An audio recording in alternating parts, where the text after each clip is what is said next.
Well, hello everyone. In this particular recording, we're going to go through our homework for Chapter 10. This is the Current Liabilities section. Okay, so the first homework problem is actually exercise 10-13. So I invite you to open up your textbooks to page 507, and you can read along. Exercise 10-13 is about payroll journal entries. And payroll is obviously one of the major current liabilities of an organization. And the company, in this particular example, has gross wages of $240,000 during the week ended June 17th. The amount of wages subject to Social Security tax was also the same $240,000, while the amounts subject to federal and state unemployment taxes was $35,000. The tax rates are as follows. So we need to record the payroll journal entries. And the bottom line is what you need to know: when there is a payroll, there are two required journal entries. The first required journal entry is to take the amount of wages that the employees earned. In this case, it was $240,000. And so in the first journal entry, that's going to be the expense. You can see on June 17th, we're debiting wages expense for $240,000. Now, for those of you that work, you understand that the gross amount that you earn is not what you go home with. You go home with a net pay after all deductions. And so what the journal entry is going to break up the gross wages earned of $240,000, and it's going to break it up into the different payables or the different liabilities where that money actually needs to go. So first, the employees have to pay federal income taxes. And the author here on page 507 says the total amount withheld from employee wages for federal income taxes was $48,000. That's the first liability. You can see I'm circling it here. We will credit the employee federal income tax payable. Now, in addition to federal income taxes, the employee also needs to pay their share of Social Security taxes and Medicare taxes. The Social Security rate is 6%, so $240,000 times 6% is $14,400. That will be the Social Security tax payable. And the Medicare tax rate is 1.5% times $240,000, or $3,600. So after all of the taxes withheld, that would be Social Security and Medicare and the employee's federal income tax. The remainder is actually going to go to the employees in their net paychecks. And that would be wages payable. In addition to that first journal entry, the company has a second payroll journal entry. And the second payroll journal entry is to actually record the expenses for the additional taxes that the employer needs to pay. And this is what you need to know. The Social Security and the Medicare taxes that were withheld out of the employees' paychecks, we are going to see that the employer is going to match it dollar for dollar. So you can see in the second journal entry that I'm highlighting down here, we're going to credit Social Security tax payable and Medicare tax payable for the same exact amounts that were withheld out of the employees' paychecks. In addition, the employer pays 100% of the federal unemployment and the state unemployment taxes. These last two taxes are not shared between the employer and the employee. The employer pays 100% of them. And in this particular homework problem, it states that not the full $240,000, but only $35,000 of the salary is applicable to the state and federal unemployment. The state unemployment rate is 5.4%, so that'll be a total of $1,890. And the federal unemployment tax rate is 0.8%, or $280. Those are our last two liabilities. And when we add up all the liabilities for the employer's share of the taxes that they need to pay, the total is payroll tax expense. So you can see here, this is an example of your employer. It actually costs them a lot more money to hire you than just the salary that they pay you. The $240,000 is collectively the salary to all the employees, but there's an additional $20,000 in taxes above and beyond just the salary in the employer's share of the Social Security and Medicare tax, as well as their 100% share of the state and federal unemployment taxes. So this is a great example of the payroll required journal entries. Okay, now the next homework problem is actually exercise 10-16. This is on the top of page 508 in your textbook. And we can see exercise 10-16, we are asked to accrue vacation pay. So when employees are hired, they might get vacation pay. And that vacation pay is actually earned slowly over time. So this particular example says a business provides its employees with varying amounts of vacation per year, depending on the length of employment. Basically what that sentence means is when an employee is newer, they get less vacation, but as they've been with the company for more and more years, they'll get more and more vacation time. So they did an analysis and they estimated that based on the mix of employees that they have and their vacation formulas, and what their employees' pay rates are. Anyway, they did all the legwork and they came out with the number. $42,000 is the expected amount of vacation pay for the year. And so this company actually records its adjusting entries at the end of every month. So we are asked to record the journal entry for the month of January. So January 31st, what is the vacation pay? Well, it's going to be what we estimated for the year divided by 12, or times 1/12, because we're only recording 1 month, 1 out of 12 months vacation pay. And that's an expense. We'll debit the vacation pay expense. And because the employees are not actually taking their vacation time yet, the whole amount is going to go into a liability account called vacation pay payable. Vacation pay payable is a current liability. And when employees do take vacation, that payable will be debited and we will credit cash. Now, if employees are able to accumulate their vacation pay, and the employer knows that the employee does not intend to take the vacation in the current year, then we might be able to report this payable as a long-term liability. So first, it's a short-term or current liability, and it has the potential vacation pay to be a long-term liability. Okay, the next homework problem we've asked to do is exercise 10-22, and this is on page 509 in your textbook. And exercise 10-22 deals with product warranties. Now, the thing with product warranties, when a company sells a product with a warranty, we don't know exactly 100% with 100% certainty when we sell the product which or how many products are going to be returned to be worked on underneath the warranty. So we have to use all the information that we have at our disposal to come up with the best estimate of the product warranty. And in this example, Foster's Manufacturing Company warrants its products for 1 year.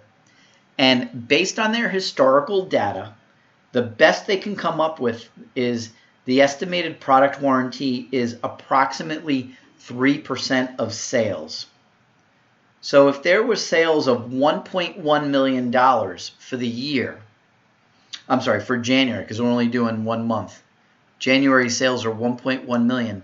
Multiply it by 3%, and we are estimating that $33,000 will come back for a warranty. So the journal entry to estimate that is debit the warranty expense and credit the payable. Now, 1 week later, on February 7th, we indeed have a customer that comes back and a warranty repair needs to be made.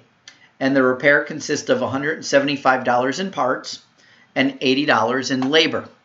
So what we're going to do is the $255 repair, we're going to debit the liability that we just established in the first journal entry. We don't need to record an expense again. We're going to record an actual debit to the liability. And the credit goes to supplies for the amount of supplies we used, and a credit to the wages payable, to the wages that we will eventually pay out for the employee to work on the product warranty. So the bottom line is the expense needs to be recorded in the same period as the sale. So if there were $1.1 million of sales in January, we want to get the $33,000 warranty expense recorded also in January. All right, this is a matching issue. We need to make sure that we match the expense with the revenue that is being generated in the same time period. So that's exercise 10-22. Now we're going to take a look at a problem. And the problem we're going to take a look at is problem 10-1A. This is on page 510 in your textbook. Now, problem 10-1A is asking us to record all sorts of notes payable. And so we're going to record notes payable. We're going to pay back notes payable plus interest. A whole bunch of transactions dealing with notes. So let's take these one by one. Okay, March 1st. We as a company purchased merchandise on account from Kirkwood, $175,000. The terms are net 30. So all we did is we bought inventory from our vendor. So the journal entry, as we've learned in prior chapters, we're going to increase our inventory, which is an asset, with a debit, and we will credit the liability accounts payable for $175,000. And that needs to be paid back in the first 30 days. So 30 days come and go. And on the 30th day, which is March 31st, we decided, oh, we can't pay the $175,000 outright. So we've asked Kirkwood if they would take a note payable from us, a 30-day 6% note. And Kirkwood said, yeah, sure, no problem. So we're going to reduce the accounts payable with a debit to get rid of it. And instead of writing a check, which we can at this moment in time, we're going to establish a new note payable for the $175. And that is payable in 30 days. Interest rate of 6%, so 30 days go by, and you guessed it, on April 30th, you can see we are not only paying back the note payable of $175,000, but we are paying the interest of $875. Once again, your formula for interest is principal times rate times time. The principal is $175,000. The rate is 6%. And the time is basically 30 divided by 360. Banks and whatnot with notes, they like to pretend that there are 360 days in the year. So we'll do 30 divided by 360. That's where you get your 875. All right, so the note with Kirkwood is entered into and paid. So now we have a clean slate. Now we get to the next transaction, which is on June 1st. And we had to borrow $400,000 from the bank. It is a 45-day 5% note. So on the day that we borrow the money, we're going to get the big cash infusion. So we'll debit cash for $400,000. But certainly we need to pay it back. So that is a liability. We will establish the note payable with a credit. And July 1st comes. That's 30 days later. And on July 1st, we purchased new tools for $45,000. And instead of paying for the tools with cash, we asked our vendor if they can issue us a note. And they said, sure, we'll issue you a 45-day note. A 60-day note for $45,000. And look at how this is written on July 1st. It's written, the vendor will discount the note at the rate of 7%. Now, when it says that your vendor will discount the note, that means they are letting you borrow money, but instead of giving you all of the money up front, they are discounting it, meaning they're giving you the dip. They're basically calculating the interest up front. And so the $45,000 note It's a 60-day note, so times 60 divided by 360 times 7%. So the interest is actually $525. The difference between the note payable and the interest is the amount that we're going to use. Instead of getting cash in this case, they're actually giving us tools worth $44,475. So sometimes the interest is paid back in addition to the note, or if the vendor gives you the discounted note, they're going to calculate the interest up front, as we see here, and they're just going to give you the net difference between the note principal less the interest expense. And now on July 16th, you remember when we borrowed $400,000 from the bank? We're going to pay them back because 45 days has come and gone, but we're not going to pay them back with cash.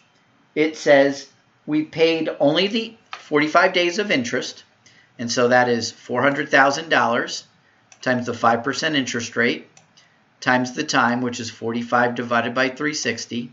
So we will record $2,500 in interest expense, and we're paying that piece. We'll credit cash. But the author says that we entered into a new loan, a 30-day 6% loan, all right, to pay off the old loan. So the old loan goes away with a debit to note payable, and the new loan comes on the books with a credit to note payable. That was on July 16th. It was a 30-day note. So 30 days go by, and on August 15th, we are going to indeed pay back that new $400,000 note. And here's the calculation for interest. Principal of $400,000 times interest rate of 6% times time, 30 over 360. And there's your $2,000 interest expense. So not only do we pay back the $400,000 note payable with a debit, we're also recording interest expense with a debit, and we're writing one big fat check, credit cash, for $402,000. So now the bank is paid off. Now August 30th. Do you remember when we borrowed the tools? And we entered into a note, here it is, we entered into a note payable of $45,000. Well, we're paying back the note. And remember, we don't need to pay interest because the interest was calculated up front with a discount. So we just need to pay back that note payable of $45,000. And you can see on August 30th, indeed, that is what we are doing. We're reducing the note payable with a debit, and we're crediting cash. So now everything is clear as of August 30th. The original Kirkwood note, the Triple Creek Bank note, the Powlin Company note, everybody is paid off. So we have a clean slate as of August 30th. And now December 1st, we're going to start to enter into a couple of new loans. And so we can see on December 1st, we purchased equipment from Greenwood, our vendor, for $260,000. So we will increase our fixed asset for $260,000, and that equipment will be depreciated over its useful life. But that's not what this chapter is all about. We want to enter into the liability. So what did we do?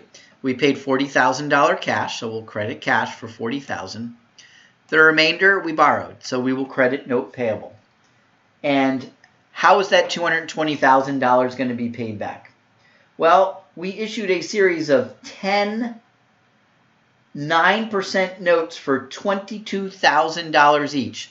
So $22,000 times 10 of them, that gives us $220,000.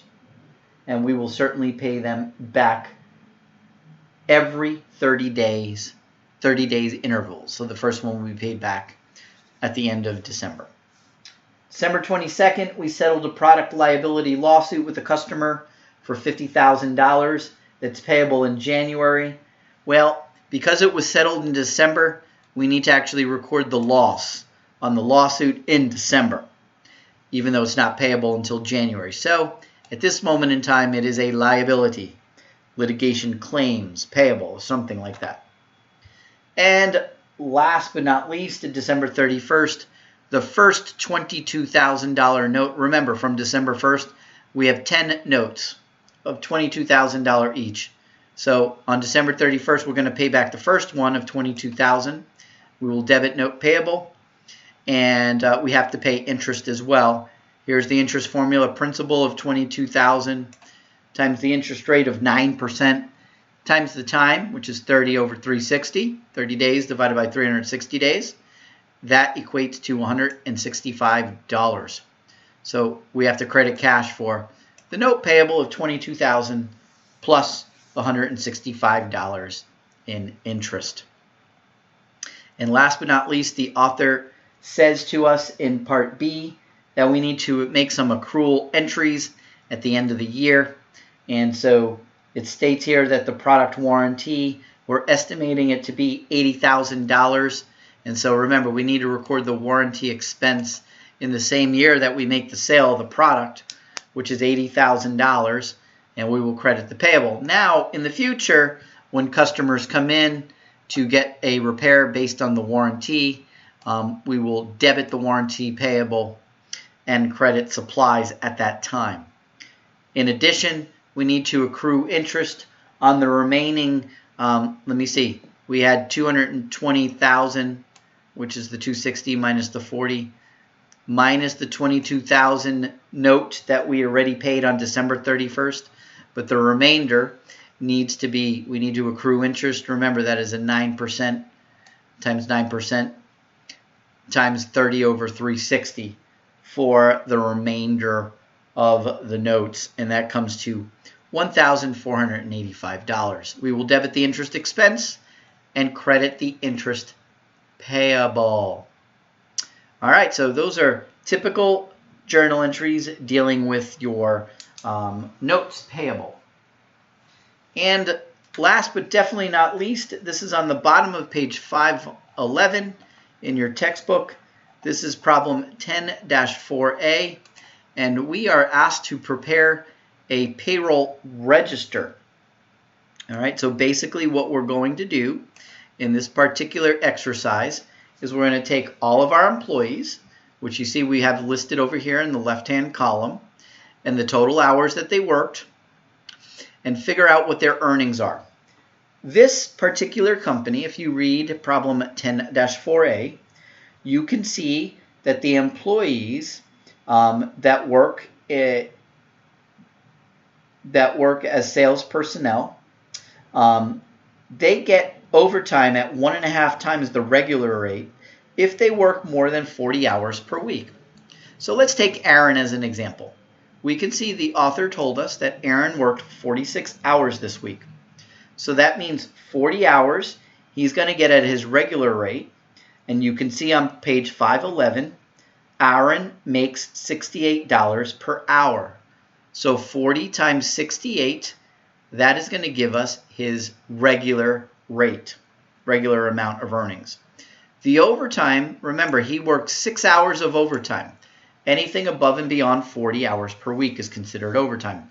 So 6 times his regular rate of 68 times 1.5. So if you do 6 times 68 times 1.5, you are going to get his overtime earnings. When you add the two together, they come to $3,332. We're going to do the same thing for Cobb. So he works 40 hours, and his regular rate is $62 an hour, and he worked 1 hour of overtime. So 1 times his hourly rate of 62 times 1.5, and that is his overtime. Clemente, he worked 48 hours. Okay, so 48 hours. His hourly rate is $70 an hour. All right, and that's the $2,800. And his overtime is going to be 40 times his hourly rate is 70. So 40 times 70 is the $2,800. And 8 hours overtime, 8 hours times $70 an hour times time and a half. That gives you the overtime. DiMaggio only worked 35 hours a week, 35 times 56, which is hourly rate. Griffey Jr., he worked 45 hours, so 40 times his hourly rate of 62 and 5 overtime hours, 5 times 62 times time and a half to give you the overtime. Mantle, he is actually he's a salaried employee, so his earnings or salary. It doesn't matter how many hours he works. Robinson, he worked 36 hours a week, 36 times the hourly rate of 54. They're all regular. Williams is also a salaried employee, so it doesn't matter how many hours he works, he gets $2,000 a week. And Vaughn, 42 hours worked, 40 at his regular rate of 62, and 2 hours times $62 an hour times time and a half, and that gives you the overtime. Anyway, when you add up the regular hours, regular amount earned, and the overtime, you get $22,860.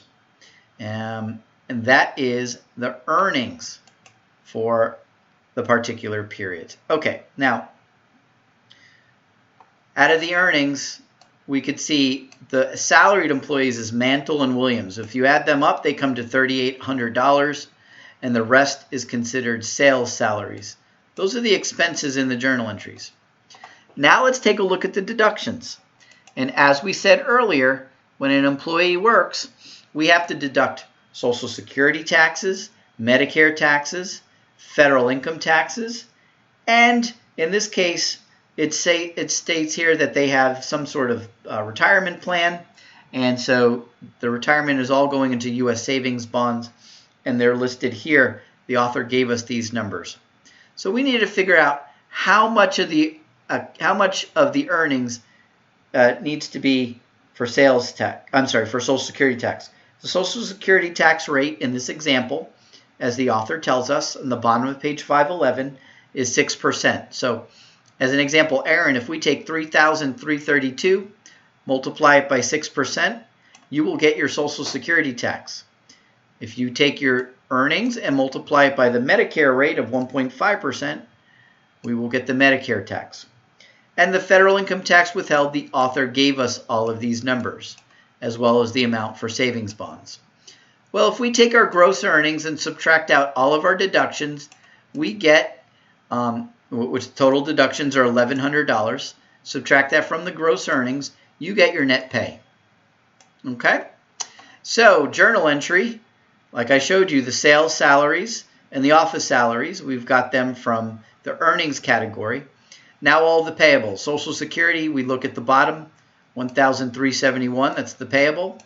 Medicare tax payable, $342.91. Federal income tax payable, $48.36.37.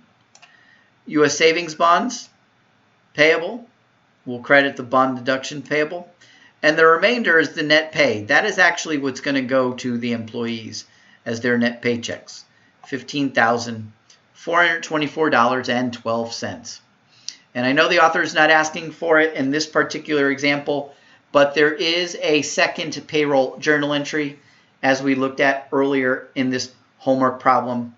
The second payroll journal entry is for the employer's share of the Social Security and the Medicare, as well as the employer's 100% share of the federal and state unemployment taxes.